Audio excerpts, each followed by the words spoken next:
Opération de maintien de la paix au Mali ou mise sous tutelle, la question est au centre de colloque sur la sortie de crise au Mali.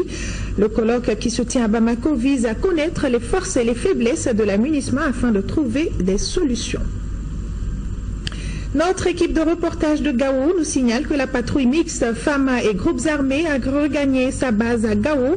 Cette patrouille avait pour mission d'acheminer les véhicules à partir de la frontière algérienne et cette première mission de patrouille mixte a été une réussite. Bonsoir à tous et bienvenue dans la grande édition de l'ERTM. Et à l'ouverture de cette édition, le traditionnel Conseil des ministres s'est tenu ce matin au palais présidentiel sous la présidence du chef de l'État Ibrahim Boubacar Keïta. Avec moi sur ce plateau, Ibrahim Diombeli pour la lecture du communiqué du Conseil des ministres. Bonsoir Ibrahim. Bonsoir Khadija Toukone, mesdames et messieurs, bonsoir. Au chapitre des mesures réglementaires au titre du ministère de l'administration territoriale, sur le rapport du ministre de l'administration territoriale, le Conseil des ministres a adopté un projet de décret portant convocation du collège électoral, ouverture et clôture de la campagne électorale à l'occasion d'une élection législative partielle dans la circonscription électorale d'Ansongo. Suite au décès du député élu dans la circonscription électorale d'Ansongo, conformément aux dispositions législatives en vigueur, il a été procédé à la déclaration de vacances de siège.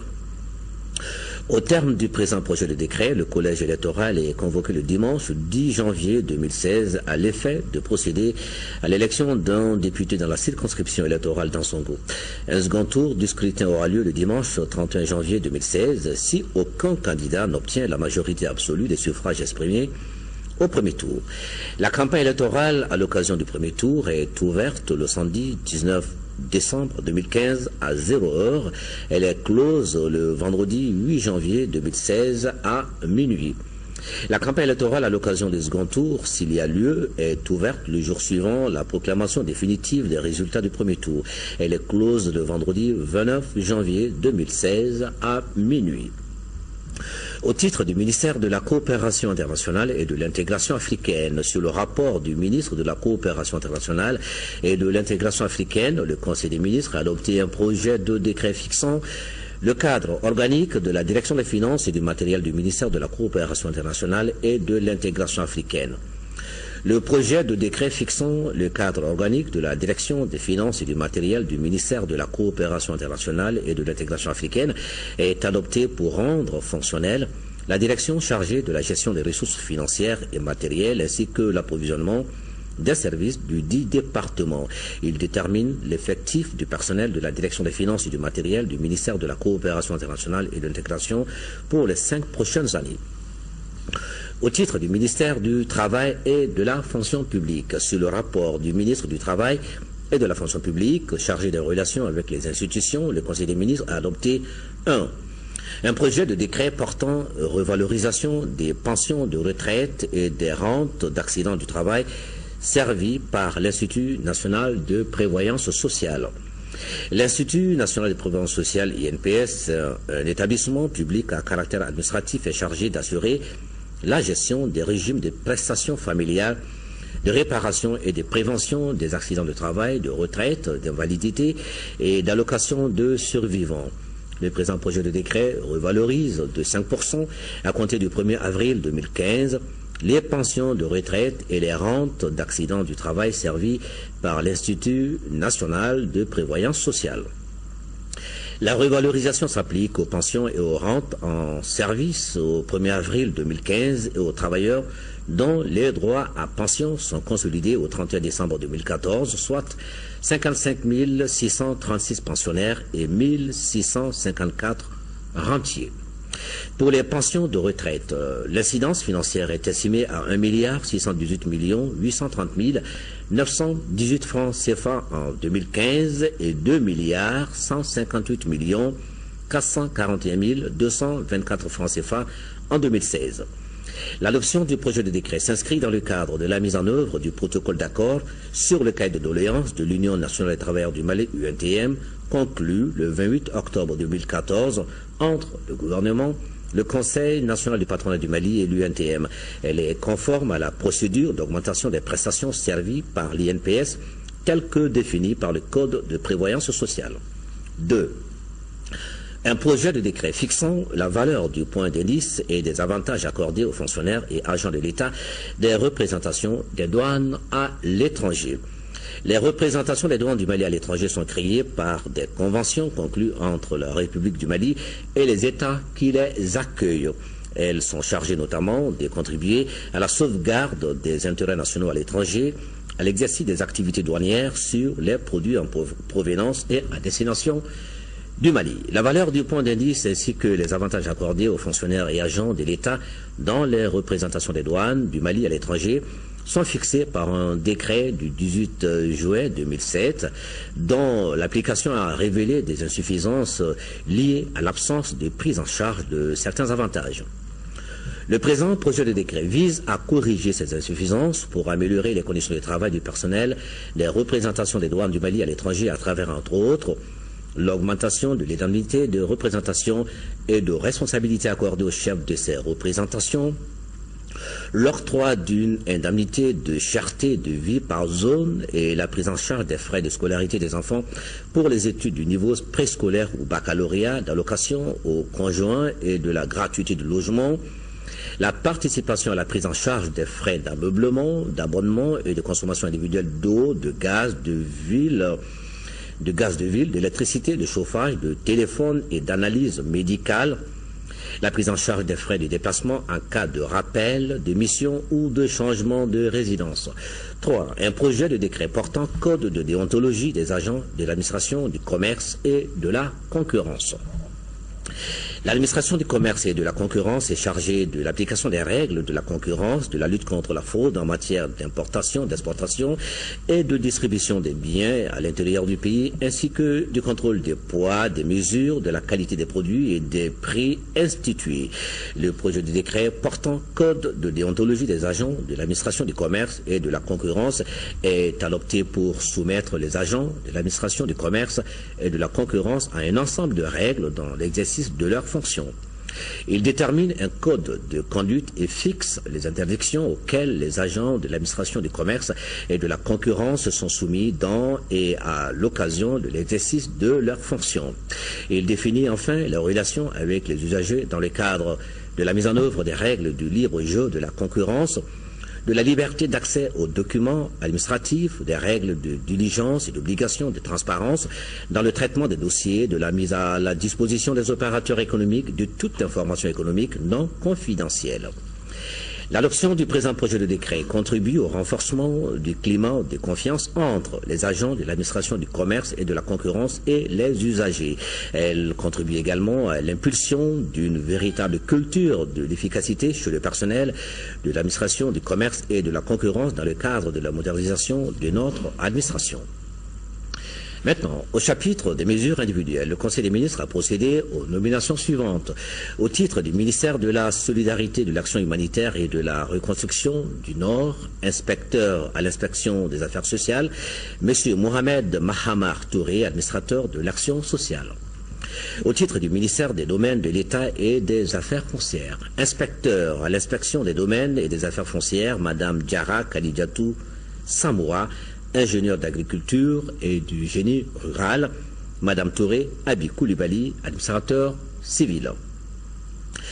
Au titre du ministère de l'administration territoriale, directeur de cabinet du gouverneur de la région de Caille, M. Meissa Fan, ou Meissa Fané, administrateur civil. Directeur de cabinet du gouverneur de la région de Gao, M. Boubaka Bagayoko, administrateur civil. Conseiller aux affaires administratives et juridiques du gouverneur de la région de Koulikoro, M. Mahamadou Alusenu Maïga, administrateur civil. Conseiller aux affaires administratives et juridiques du gouverneur de la région de Tombouctou, M. Bani Ould Mohamed Sissé, administrateur civil. Conseiller aux affaires administratives et juridiques du gouverneur de la région de Gao, M. Amadoun Bari, administrateur civil. Inspecteur à l'inspection de l'intérieur, M. Alassane Diallo, administrateur civil. Au titre du ministère de la Coopération internationale et de l'intégration africaine, le directeur des finances et du matériel, M. Badi Savané, inspecteur des finances. Au titre du ministère de l'économie et des finances, conseiller technique, M. Mamadou Lamine Samaké, inspecteur des impôts. Receveur général du district, M. Suleiman Kassai, inspecteur du Trésor. Coordonnateur de la cellule d'appui à la réforme des finances publiques, CARFIP, Madame Barry Awassila, professeur d'enseignement supérieur. Au titre du ministère de la décentralisation et de la réforme de l'État, chargé des missions, M. Sidi Touré, spécialiste en assurance. Au titre du ministère de la Santé et de l'Hygiène publique, chargé des missions, M. Aliou Abdul Karim Diallo, médecin, Madame So Zainab Salah Hachim Koulibaly, gestionnaire des ressources humaines. Au chapitre des communications écrites, au titre du ministère de la Justice et des Droits de l'Homme, le Conseil des ministres a examiné une communication écrite relative au programme d'urgence pour le renforcement du système judiciaire de mise en œuvre de l'accord pour la paix et la réconciliation au Mali issu du processus d'Alger. La justice occupe une place de choix dans le processus de refondation de l'État. Dans cette perspective, elle a fait l'objet de l'indépendance à nos jours de plusieurs initiatives de réforme dont la mise en œuvre a contribué à la réhabilitation et à la restauration de la crédibilité du service public de la justice. Malgré ces résultats, le système judiciaire peine à gérer de manière efficace ses organes, agents et activités pour une distribution saine de la justice. Le programme d'urgence pour le renforcement du système judiciaire et de mise en œuvre de l'accord pour la paix et la réconciliation au Mali, issu du processus d'Alger, est élaboré pour mettre fin au dysfonctionnement persistant de la justice afin de lui permettre de faire face à ces nouveaux enjeux. Il constitue un outil programmatique de mise à nouveau de l'appareil judiciaire en vue de l'émergence d'une justice crédible, performante et responsable au service de la paix sociale et du développement socio-économique. Il a pour objectif d'accroître et d'améliorer l'accessibilité des citoyens à la justice, de renforcer la qualité et l'efficacité des prestations des administrations et organes judiciaires, de créer un cadre propice à l'amélioration de la situation des droits de l'homme, de mettre fin à l'impunité, de lutter contre la corruption et la délinquance financière, de développer les outils informatiques adéquats au niveau du système judiciaire. Il prend en charge les prescriptions de l'accord pour la paix et la réconciliation au Nord, au Mali, issues du processus d'Alger et relatives notamment aux propositions de réformes institutionnelles du système judiciaire. Il s'inscrit dans le cadre de la mise en œuvre des orientations du président de la République et de la déclaration de politique générale du Premier ministre en matière d'amélioration de la qualité du service public de la justice. Le programme d'urgence pour le renforcement du système judiciaire et de mise en œuvre de l'accord pour la paix et la réconciliation au Mali, issu du processus d'Alger, est assorti d'un plan d'action opérationnel 2015-2018 d'un coût de 59 milliards 960 millions de francs CFA, dont la prise en charge sera assurée par l'État et les partenaires techniques et financiers. Au titre du ministère des Mines, le Conseil des ministres a examiné une communication relative au projet d'accord de siège et de protocole d'accord entre le gouvernement de la République du Mali et l'institution Nelson Mandela dans le cadre de la réalisation de l'école africaine des mines ici à Bamako. L'institution Nelson Mandela est une organisation non gouvernementale qui a pour vocation d'apporter l'excellence dans le domaine des sciences et de l'ingénierie en Afrique subsaharienne. Elle envisage de mettre en place une de ses filiales au Mali à travers l'école africaine des mines, une école d'envergure internationale dont la mission sera de former une masse critique de scientifiques et d'ingénieurs dont le Mali aura besoin pour accélérer le développement de son secteur minier. Dans le cadre de la réalisation de cette école, il est prévu la signature d'un accord de siège et d'un protocole d'accord entre le gouvernement du Mali et l'institution Nelson Mandela. Le projet d'accord de siège réglemente le siège de l'école africaine des mines à Bamako, située dans la zone aéroportuaire de Bamako-Sénou. Il consacre l'inviolabilité et détermine les conditions d'entrée, les modalités de protection, les services publics, les archives et documents du siège. Il définit les règles de contrôle de l'EAM Bamako, les conditions d'application des lois et règlements du pays hôte et des règlements de l'entité ainsi que les modes de gestion des différents. Les projets de protocole d'accord entre le gouvernement de la République du Mali et l'institution Nelson Mandela fixent les obligations particulières et communes des parties. La signature du présent accord de siège et du protocole d'accord pour la réalisation de l'école africaine des mines permettra entre autres de contribuer au développement de notre secteur minier, de renforcer la coopération et l'intégration sous-régionale dans le domaine des mines et de la formation, de former des jeunes spécialistes maliens et africains capables de suppléer de manière progressive le personnel expatrié, de réduire les coûts de formation grâce à des économies d'échelle et réalisées par l'approche continentale, d'améliorer la disponibilité des ressources humaines compétentes. Ce sera tout, Khadijatou Colley, pour le Conseil des ministres de ce mercredi. Merci bien, Ibrahim Djambélé. Suite de ce journal, le président de la Commission de l'Union africaine et le président du Haut Conseil des collectivités ont été reçus ce matin par le président de l'Assemblée nationale. Avec le premier, il a été question de l'évaluation du secteur de la sécurité. Quant au président du Haut Conseil des collectivités, lui était venu pour une visite de courtoisie. Les détails avec Ibrahim Chokari.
Et ce communiqué, le président de l'Assemblée nationale informe les députés que dans le cadre de la session budgétaire en cours, une séance plénière se tiendra le jeudi 19 novembre 2015 et jour suivant s'il y a lieu.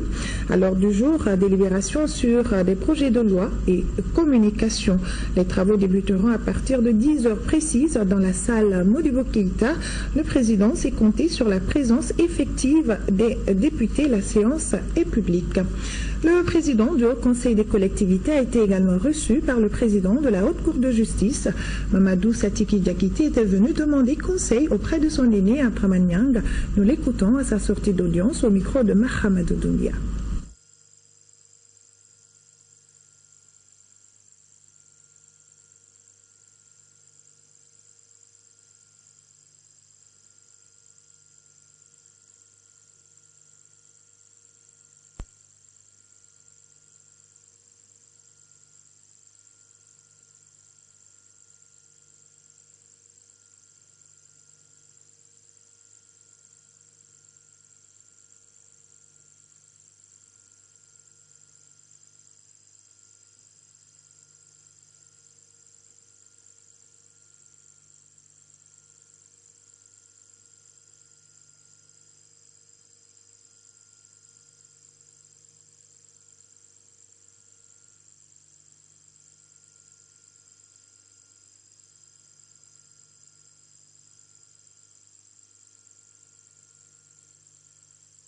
précisé dans les titres « Opération de maintien de la paix au Mali, aide aux mises sous tutelle ». Cette interrogation figure au centre du colloque sur la sortie de crise au Mali, initié par le Cercle d'études et de réflexion pour le Mali.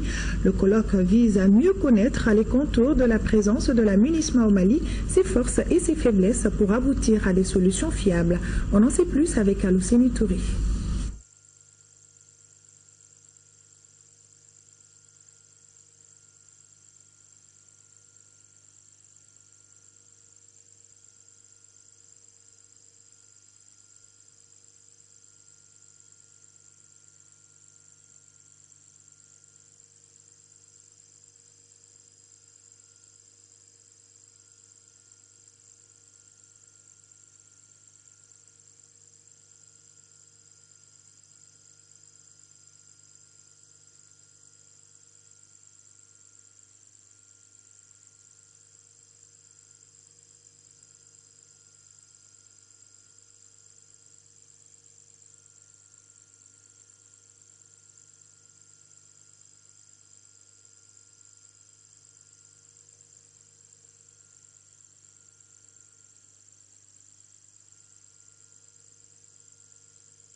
S'étant été élevés contre la mission onusienne et la mission précédente, notamment celui de l'Union africaine.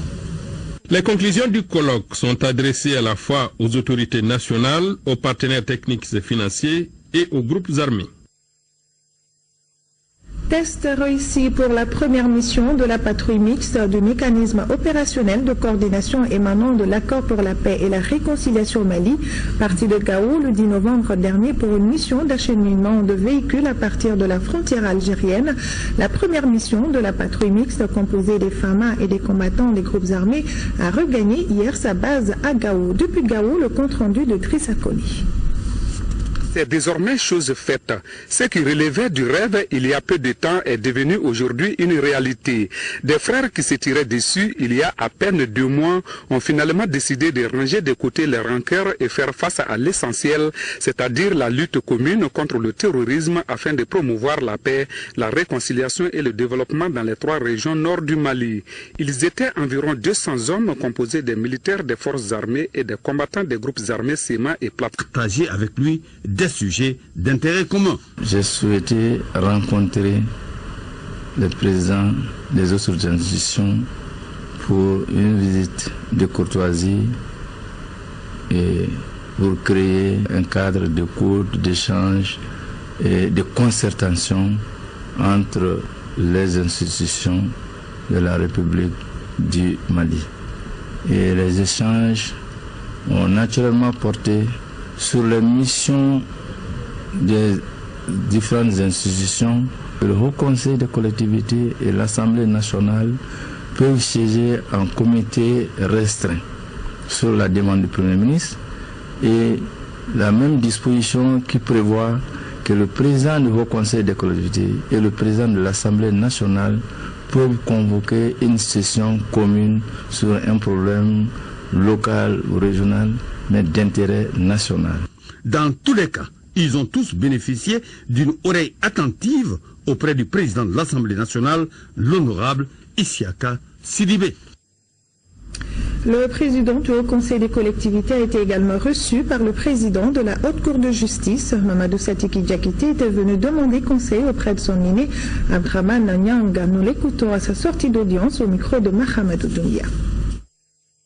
J'ai souhaité rencontrer mes présidents des autres institutions pour me présenter à eux, pour se connaître davantage mutuellement et pour recueillir leurs conseils Chaque fois que je suis en contact avec le doyen Nyang, j'apprends beaucoup et je reçois beaucoup de conseils utiles.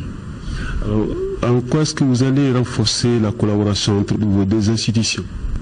Renforcer le jeu institutionnel, c'est garantir l'efficacité, la responsabilité et la légitimité. Et c'est tout cela que nous renforçons en nous fréquentant mutuellement, en collaborant. J'ai dit qu'il faut que les institutions du Mali se rencontrent, renforcent leurs relations dans l'intérêt supérieur du peuple malien. Nous revenons également sur ce reportage, opération de maintien de la paix au Mali, aide ou mise sous tutelle. Cette interrogation figure au centre du colloque sur la sortie de crise au Mali, initié par le Cercle d'études et de réflexion pour le Mali. Le colloque vise à mieux connaître les contours de la présence de la MINUSMA au Mali, ses forces et ses faiblesses pour aboutir à des solutions fiables. On en sait plus avec Alocénie Touré. La réflexion est ainsi engagée. Les experts, animateurs, autorités nationales, membres de la médiation, universitaires et autres membres de la société civile mettront la journée à profit pour dégager à la fois les écueils et les solutions envisageables pour une sortie des crises au Mali et une paix durable en Afrique de l'Ouest. L'objectif de ce colloque est la contribution, comme le fait toujours le CERN, la contribution à la réflexion pour aider les décideurs publics, pour aider les acteurs maliens à réfléchir sur la situation de notre pays aujourd'hui et à trouver des réponses pour la sortie de crise. Les opérations de maintien de la paix dont il est question aujourd'hui sont des opérations qui se passent partout dans le monde. Mais nous devons, nous Maliens aujourd'hui, avec nos partenaires, réfléchir d'abord quel est le rôle de ces opérations de maintien de la paix, à quoi ça sert. Ces opérations ne viennent que dans des pays où la paix est menacée. Comment nous devons nous organiser pour que leur rôle soit le plus restreint possible et surtout comment nous devons faire pour que ces opérations partent. Les partenaires techniques et financiers attendent beaucoup d'un tel colloque qui va contribuer à mieux orienter la prise de décision. La thématique de notre jour aujourd'hui vise à donner d'amples informations sur l'une des plus grandes opérations de paix à travers une regard croisée des acteurs sociopolitiques maliens et avec le soutien des experts étrangers, des experts notamment de la sous-région.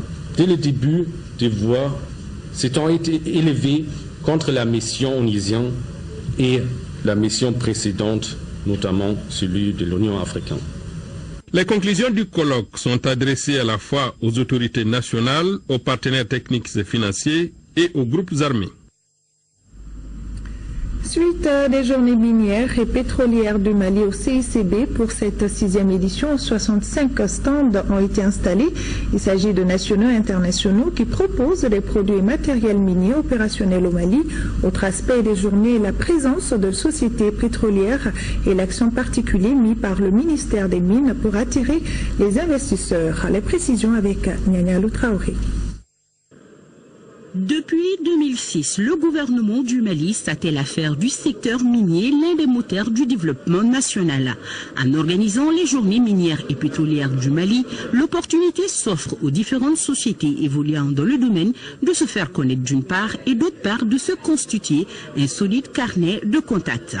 C'est des rencontres de partenariats et de contacts, que ce soit les fabricants, que ce soit les différentes sociétés en exploration et puis en exploitation.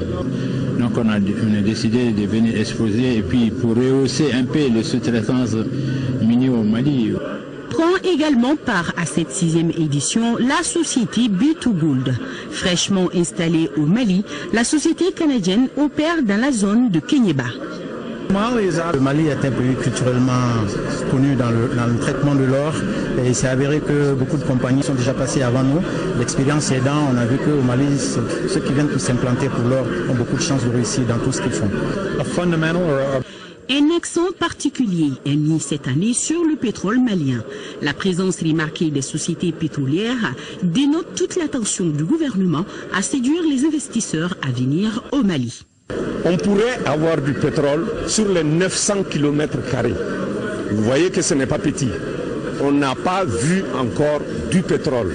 Mais il faut intensifier les travaux pour avoir du pétrole. C'est ce qu'il faut. que les investisseurs viennent? Qu'ils viennent. C'est notre souhait le plus ardent. Et nous allons dans les forats internationaux pour les inviter à venir. S'il y a des Maliens aussi qui sont intéressés, qui ont les moyens ou des partenaires, qu'ils viennent aussi, nous sommes à leur disposition. Au total, ce sont 65 stands qui exposent au CICB durant 3 jours. Des panels sont aussi organisés afin d'éclairer et d'apporter des réponses adéquates dans le cadre de l'amélioration du secteur.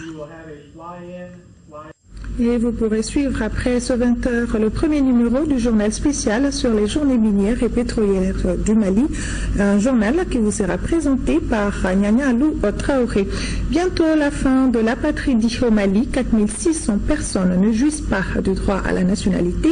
Le comité interministériel sur l'apatridie était à Ségou. Ce comité en partenariat avec le Haut Commissariat des Nations Unies pour les réfugiés tente avec les acteurs de la justice, des droits de l'homme et les autorités politiques administrative du Mali de trouver des solutions à ce problème. De Ségou, Fousséni Samaki. Cette retraite du comité interministériel sur l'apatridie en partenariat avec le Haut Commissariat des Nations Unies pour les réfugiés se tient dans la capitale des Balanzans.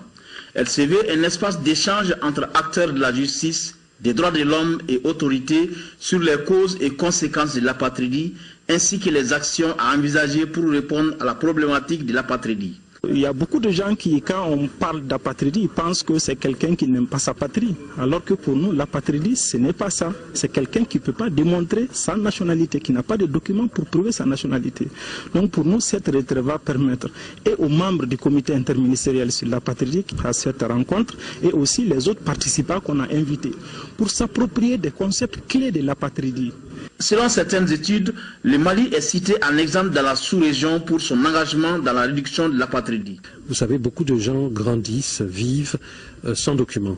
Ils ont l'impression que ce n'est pas important, une carte d'identité n'est pas importante, un passeport n'est pas important, mais le jour où il veut ouvrir un compte en banque, sans passeport, sans documents, sans carte d'identité, on lui dénie même le droit à la nationalité et il ne peut rien faire. Le gouvernement restera attentif aux conclusions de cette retraite qui nous permettra d'inclure les questions relatives à l'apatridie dans nos opérations à caractère d'état civil.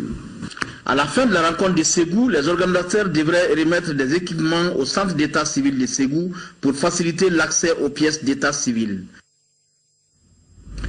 L'ambassade d'Algérie au Mali commémore le 61e anniversaire de la révolution du 1er novembre 1954 de son pays. L'ambassadeur a accueilli hier soir à sa résidence plusieurs membres du gouvernement, des personnalités étrangères et amis pour partager avec eux ce moment privilégié de l'histoire du peuple algérien. Les temps forts avec Aguibou Koulibaly. C'est le 1er novembre 1954 que le peuple algérien a décidé de prendre en main son destin et de tourner la page la plus sombre de sa longue histoire.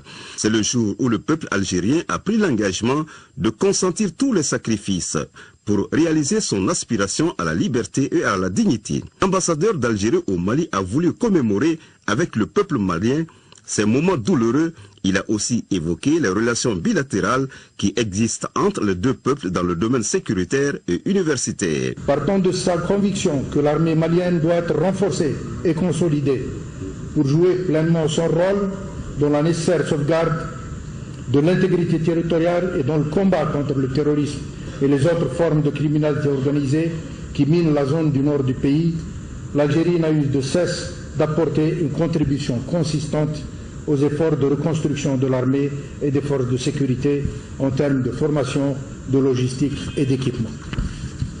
Enfin, l'Algérie n'a jamais cessé sa coopération sectorielle et poursuivi son effort, notamment dans le domaine de l'enseignement universitaire et de la formation professionnelle, où la contribution est substantielle et structurelle.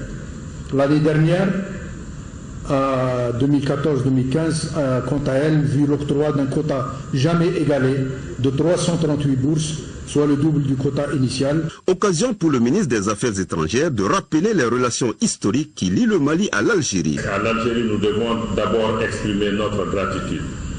Gratitude en tant que nation pour sa contribution inestimable à la paix et à la stabilité dont nous commençons à jouir progressivement ici entre frères et sœurs maliens. Nous voudrions saluer en particulier le rôle joué par son Excellence M. Abdelaziz Bouteflika, président de la République algérienne démocratique et populaire, lorsqu'il a scellé ce lien avec son Excellence M. Ibrahim Boubacar Keïta pour convenir de mener une médiation pour la stabilisation du Mali. L'ambassadeur d'Algérie a saisi cette occasion pour renouveler à son homologue de France toute sa solidarité et sa compassion à la suite des attentats barbares qui ont endeuillé Paris. Journée porte ouverte à l'Institut international de recherche sur les cultures des zones tropicales et semi-arides, ECRISAT. Près d'une centaine de producteurs, de représentants de services techniques et de partenaires financiers se sont fait expliquer les récents résultats de la recherche et les technologies agricoles. Compte rendu Moïse Traoré. Le drone agricole permet de détecter les espaces arables. Par pilotage automatique, l'appareil vole jusqu'à 500 mètres pour évaluer l'intensité du soleil. On a vu beaucoup de semences. On apprend que le décortiquage fait perdre des éléments nutritifs de la céréale. Vraiment, on souhaite la dissémination des résultats de la recherche. Producteurs, représentants d'ONG, services techniques, partenaires financiers et diplomates sont invités sur les parcelles. C'est la révolution de l'agriculture. La recherche autour du coton est très importante. Le maïs, les cultures sont précoces et c'est au niveau de ces différents champs qu'on peut choisir les bonnes variétés.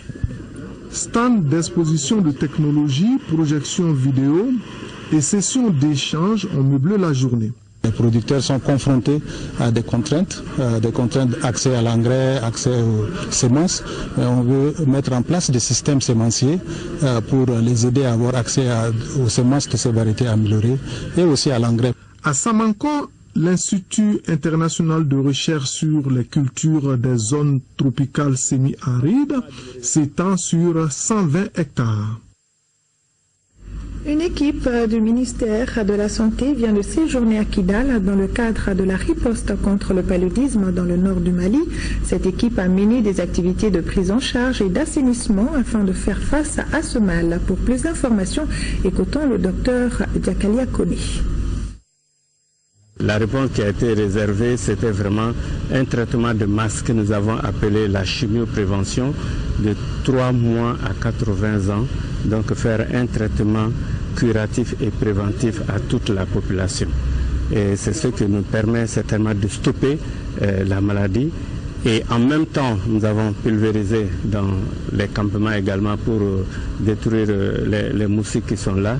Et également, nous avons fait des activités de recherche, comme des prélèvements de sang, de gouttes épaisses, des tests de diagnostic rapide qui vont nous permettre d'approfondir les parasites qui sont en cause. Et également, des captures de moustiques ont été également faites, tout ça dans le but de mieux comprendre et avoir des connaissances vraiment scientifiques sur la question pour, s'il le faut, apporter davantage de réponses à cette question. Cette mission, elle a eu énormément d'avantages. D'abord, elle a permis de mobiliser tous les acteurs sur le terrain. 25 équipes en même temps qui sont rentrées dans la région le même jour pour apporter ce traitement. Les responsables administratifs et les notabilités nous ont dit que vraiment c'était la première fois qu'ils rencontrent une telle mission. Et tout le monde était très content, toutes les ONG partenaires, l'OMS, la Croix-Rouge et les ONG qui sont là au niveau local ont tous accepté que leurs agents puissent nous accompagner sur le terrain, aller distribuer ces médicaments. Vraiment, l'engouement était très fort, c'est-à-dire que c'était participatif. Vraiment, le travail a été excellent. Parlons santé toujours, à la série de formation des techniciens de la santé sur le projet laboratoire mobile dédié à la détection de la maladie à virus Ebola et autres agents pathogènes dangereux a pris fin ce matin par un premier test, un test qui a permis aux stagiaires de déployer et d'installer ce nouvel outil de dernière technologie Akati. On en parle avec Abraman Maïga. Après sa réception par le ministère de la Santé et de l'Hygiène publique en décembre 2014, le laboratoire mobile de détection de la maladie à virus Ebola et autres pathogènes dangereux vient d'être transporté à Kati et plus précisément à la direction centrale des services de santé des forces armées. Au cours de cette conférence dénommée VIP, il a été question de l'importance de cet outil mis à la disposition de notre pays par l'Allemagne dans le cadre de la lutte contre le virus Ebola. Je dois aussi dire que le Mali, c'est le meilleur exemple pour la lutte contre l'Ebola. Nous avons eu 3 pays qui ont été affectés par Ebola. En principe, nous avons eu 4 officiellement. C'était le Guinée, la Sierra Leone et le Libéria, mais aussi le Mali. Mais le Mali a évité d'être touché vraiment par Ebola. Fruit de la coopération entre le Mali, la France et l'Allemagne à travers un projet, ce laboratoire mobile est un outil fabriqué en Allemagne et peut être transporté à n'importe quel lieu et en toutes circonstances en cas d'épidémie. Son objectif est de permettre aux experts de faire un diagnostic rapide du virus Ebola ou de tout autre virus dangereux pour l'homme. Son déploiement à Kati fait suite à une série de formations suivies par 8 techniciens de la santé maliens aux techniques de diagnostic biologique et d'entretien du matériel. Ce laboratoire du niveau P3 est un investissement très important pour mon département.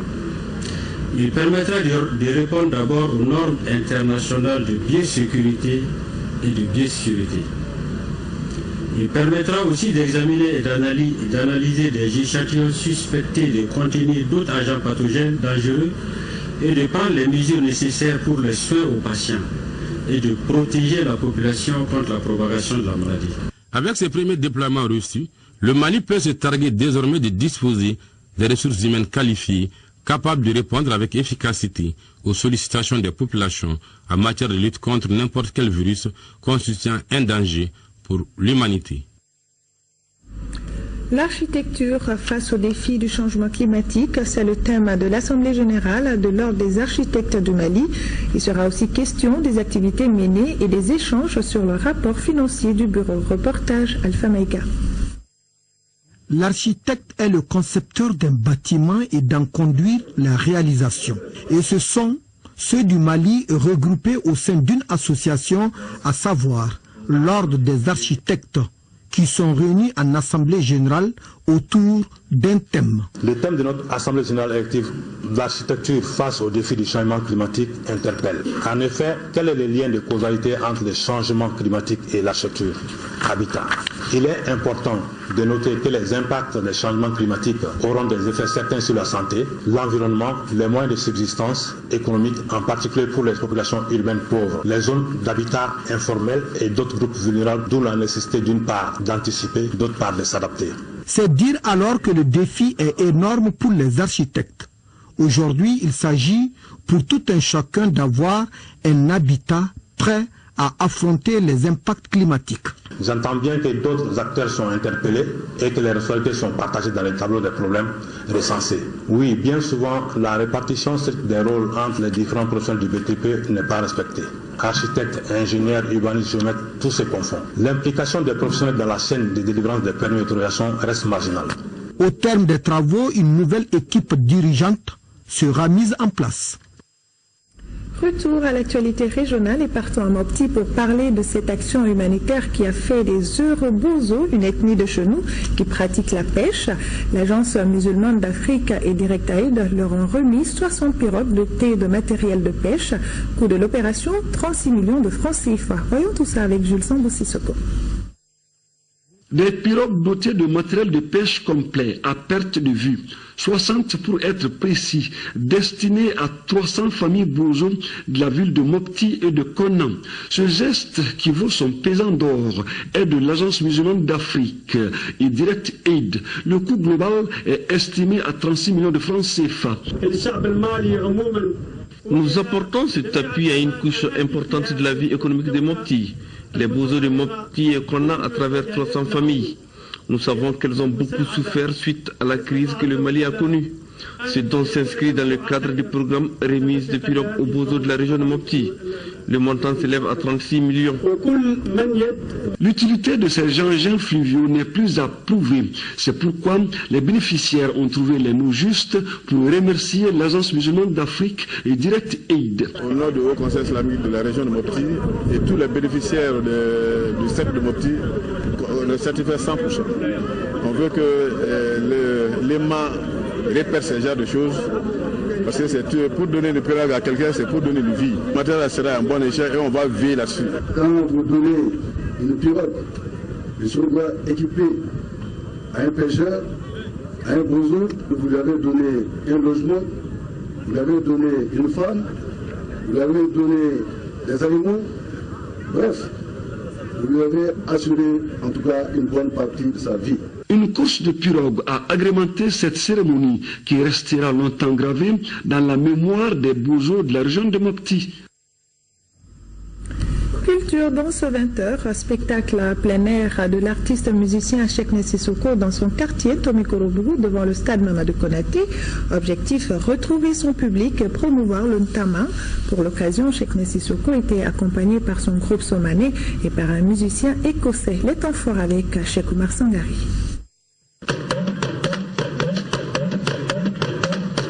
C'est en compagnie de son groupe Somané que Cheikhna Sissoko a produit un spectacle séduisant au rythme de ses 5 tamans qu'il joue simultanément.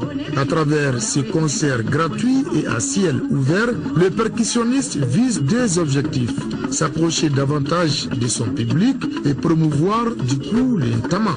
Cet événement, c'est pour mettre nos instruments en valeur plus qui est le ntama, parce qu'il y a beaucoup de gens qui n'arriveront pas à connaître la différence entre les tamas qui sont de chez nous. Tout le monde n'a pas de moyens d'aller me regarder au CCF, d'aller me regarder au palais. Donc c'est pour cela que j'ai organisé ce public show là. Ce fut un après-midi musical d'une grande qualité sonore.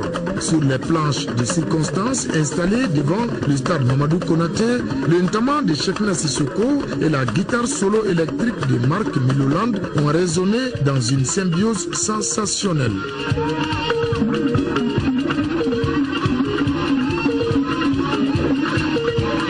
Le public n'en demandait pas mieux. C'était vraiment chouette, c'est comme toujours avec Cheikhna Sissoko et ses amis. J'adore la culture, j'adore cette expérience d'être ici présent le soir, surtout dans le quartier. C'est très naturel, je dirais. Je suis très impressionnée. Je ne sais pas comment les musiciens arrivent à cette vitesse sur les tambours. Incroyable, incroyable, et c'est vraiment super. L'artiste Cheikhna Sissoko a fondé le groupe Somané en 2004 avec le ntama comme instrument de prédilection. La formation se prépare pour une énième tournée internationale. Parlons sport à présent, football. Le Mali s'est qualifié pour la phase de poule des éliminatoires de la Coupe du Monde Russie 2018. En match retour du deuxième tour, les Aigles ont battu les Zèbres du Botswana 2-0. Les temps forts de ce match avec Khalifa Nama Traoré.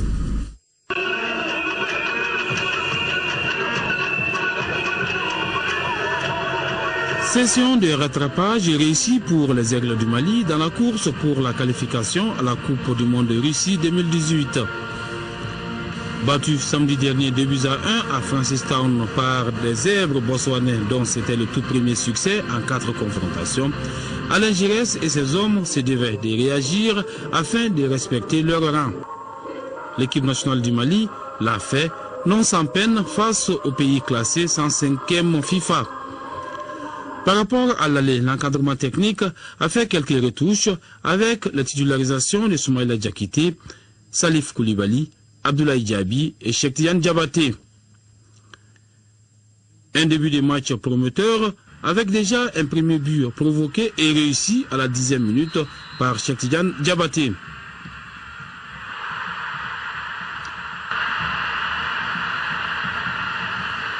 À l'image des supporters, les Aigles maintiennent le rythme et jouent à se faire plaisir.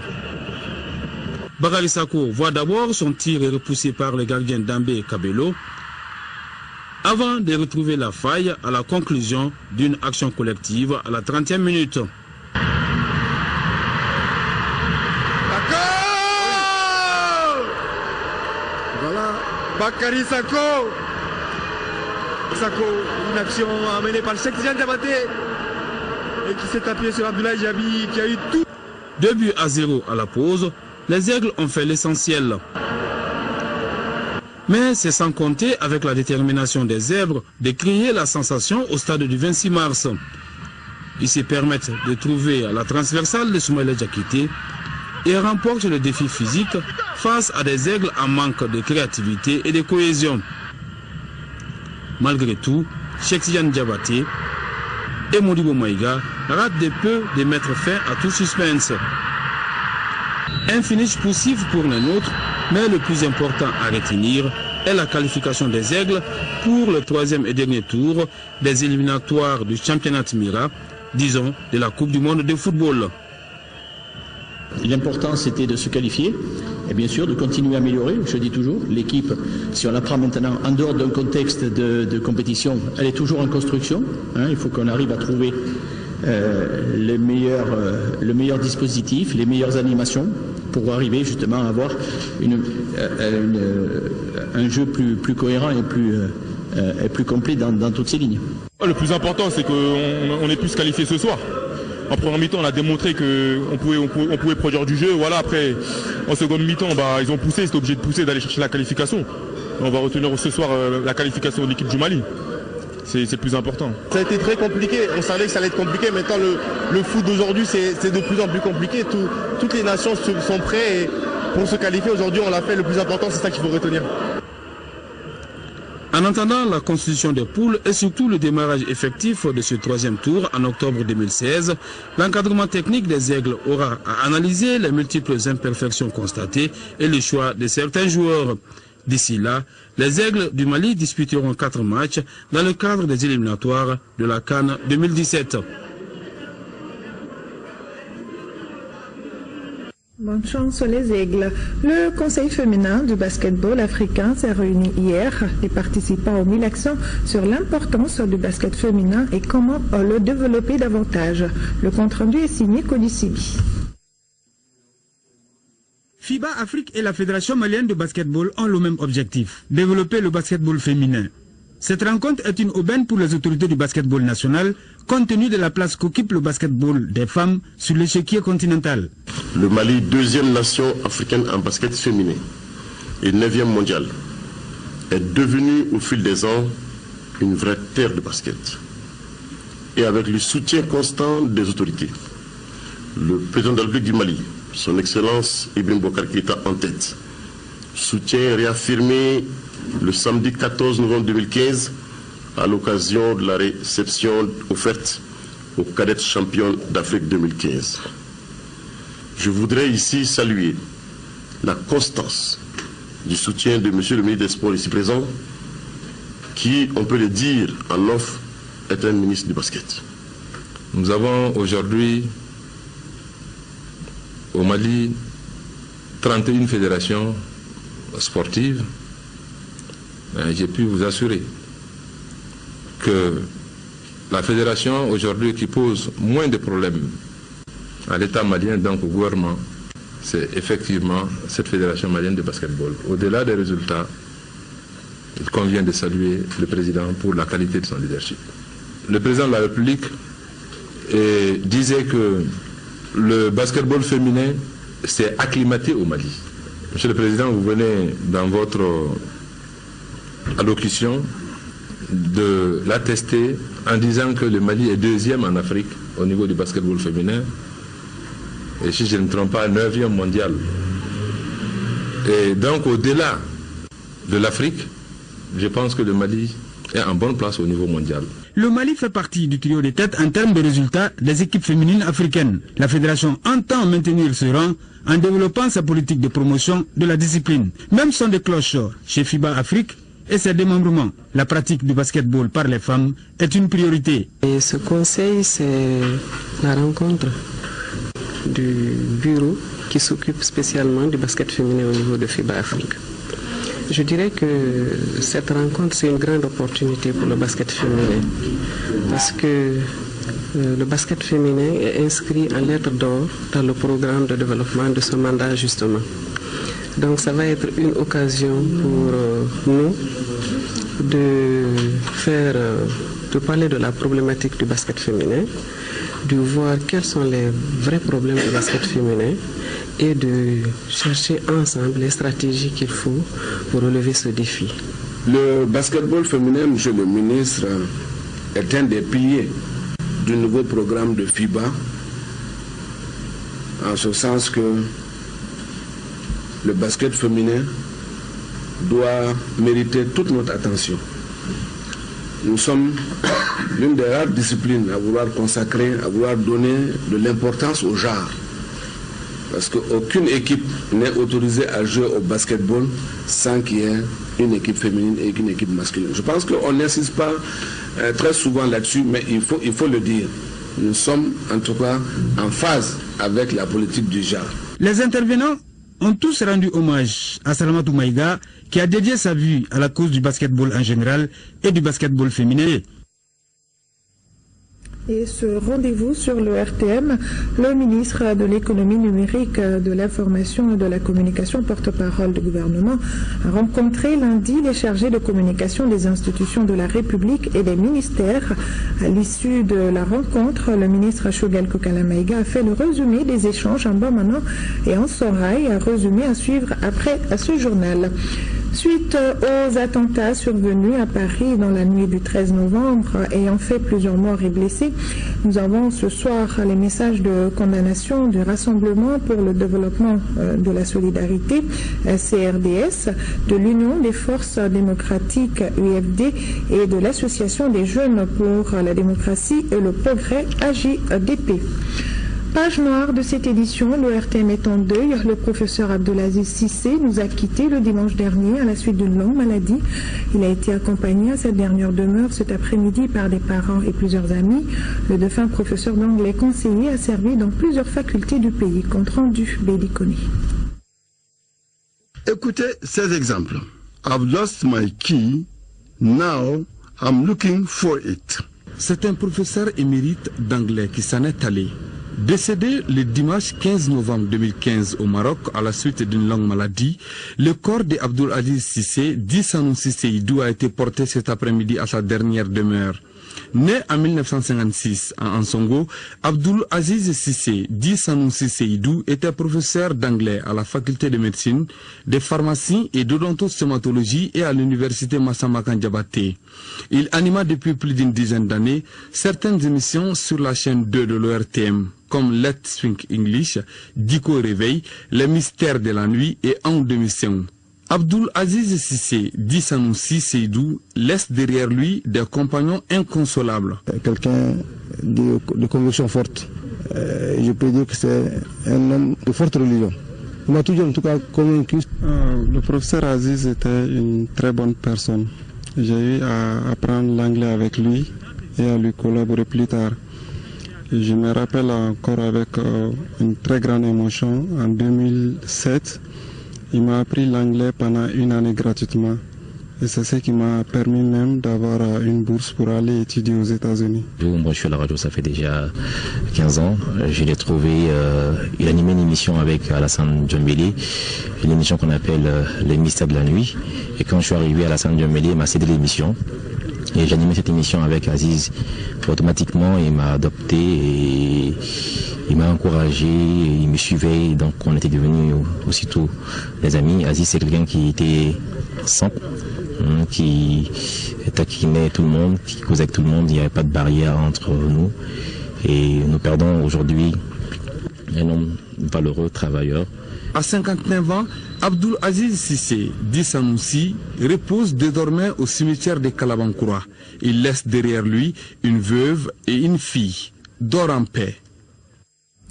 Que la terre lui soit légère. Amen. Et c'est la fin de cette édition. Vous pourrez suivre tout à l'heure le premier numéro du journal spécial sur les journées minières et pétrolières du Mali. Un journal qui vous sera présenté par Nyanya Alou Traoré. Bonne soirée à tous.